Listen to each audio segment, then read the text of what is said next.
17 కోట్ల మంది వానరులు మహావీరులైనటువంటి వారు రామలక్ష్మణులతో కలిపి పడిపోయారు. ఒక్క వానరుడు యుద్ధభూమిలో లేచి తిరుగుతున్నవాడు లేడు. ఇంద్రజిత్ శక్తి తెలుసు కాబట్టి విభీషణుడు వెళ్ళిపోయాడు, దొరకలేదు. స్వామి హనుమ ఏ అస్త్రము చేత బంధింపబడరు కాబట్టి హనుమ ఒక్కరే ఉన్నారు. అందరిలో పెద్దవాడు, బ్రహ్మ యొక్క అంశలో వచ్చినవాడు జాంబవంతుడు నేల మీద పడిపోయి ఉన్నాడు. విభీషణుడు కాగడా పట్టుకుని అడిగాడు, తాతా కుశలమేనా అని అడిగాడు. వానరులలో శ్రేష్ఠుడైన హనుమ బ్రతికి ఉన్నారా అని అడిగాడు జాంబవంతుడు.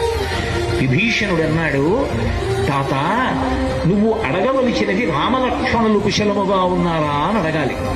హనుమ కుశలముగా ఉన్నారా అని అడిగారేం తాత అని అడిగారు. మొత్తం వానరులు రామలక్ష్మణులతో కలిసి పడిపోయినా కూడా నష్టం లేదు.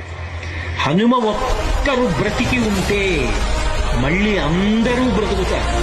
అందరూ బ్రతికి ఉన్నా హనుమ ఒక్కరు పడిపోతే బ్రతికి ఉన్న వీళ్ళందరూ పడిపోతారు.